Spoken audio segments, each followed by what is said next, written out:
வணக்கம். நான் திரைப்பட இயக்குனர், நடிகர் பாரதி கண்ணன். நடிகர் ராஜேஷ் அவர்கள் மரண செய்தி கேட்டு ரொம்ப பேரதிர்ச்சியாக இருந்துச்சு, ரொம்ப துக்கமாக இருந்துச்சு. ஏன்னா ரொம்ப யதார்த்தமாக பழகக்கூடியவர், கொஞ்சம் உண்மையாக வாழணும்னு ரொம்ப ஆசைப்படுவார். சினிமாக்காரர்கள் மாதிரி எந்த தவறுகளையும் நம்ம பண்ணிடக்கூடாது அப்படிங்கிறதுல ரொம்ப பிடிவாதமாக இருந்தார். ரொம்ப உண்மையாளனாக வாழ்ந்தனால எப்போதுமே உண்மையாளர்களுக்கு சொந்த குடும்பம் கொஞ்சம் பகையாயிடும். தான் பிள்ளைக்கு செய்யலையேங்கிற மனைவி வருத்தம் உண்டு.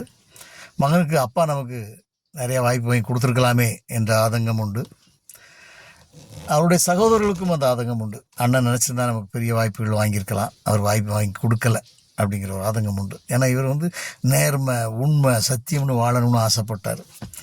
அது யார்ட்டையும் போய் வாய்ப்பு யாருக்காக கேட்கக்கூடாது, அவர்கள் திறமையில் அவரவர்கள் வர வேண்டும் என்ற எண்ணம் கொண்டவர். அவர் பேசிக்காக கிறிஸ்துவ மதத்தில் பிறந்திருந்தால் கூட இந்து கோயில்களுக்கு, மசூதி, தர்காக்களுக்கும் செல்வார். ஏன்னா எல்லாத்துலேயுமே அவருக்கு ரொம்ப ஈடுபாடு உண்டு. எல்லா இடத்துக்கும் போகணும் அப்படின்னு நினைப்பார். அவருக்கு ஆரம்ப காலங்களில் தெய்வ நம்பிக்கை இல்லாமல் இருந்துச்சு. எனக்கு ஒரு 25-30 வருட காலமாக அவரை தெரியும்.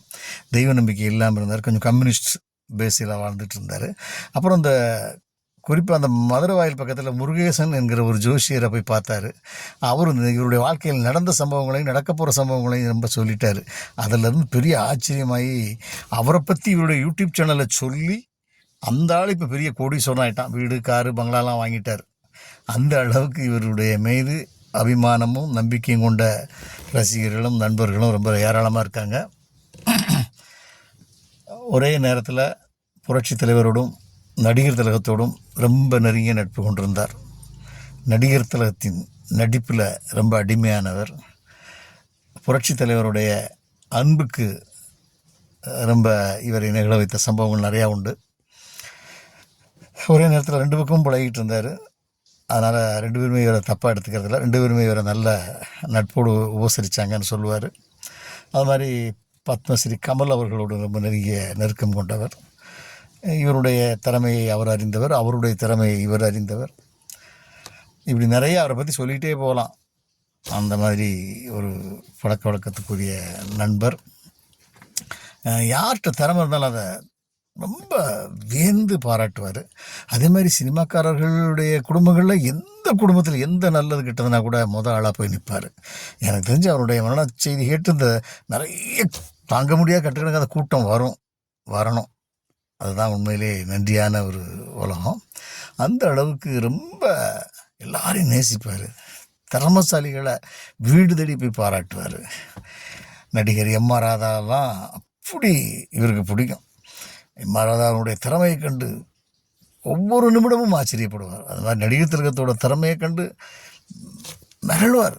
நான் நடிகர் திலகம் சிவாஜி கணேசனை பார்த்தா நடிக்க வந்தேன், ஆனால் அவரை மாதிரி என்னால் நடிக்க முடியல. ஆனால் என்னை பார்க்குறவங்க சொல்லுவாங்க, நீங்கள் சிவாஜி மாதிரி இருக்கீங்க அப்படின்னு சொல்லுவாங்க. பாரதி கண்ணன் நான் சொல்கிறது, ஏன்னா மக்கள் பார்க்குறவங்கெல்லாம் சிவாஜிக்கு சொந்தக்காரரான்னு கேட்குறாங்க. இதுவே எனக்கு பெருமை. சிவாஜி மாதிரி நடிக்க முடியலனாலும் பரவாயில்ல, அவர் மாதிரி இருக்கேன்னா சொல்கிறாங்களே, அதுவே எனக்கு சந்தோஷம்தான் அப்படிம்பார்.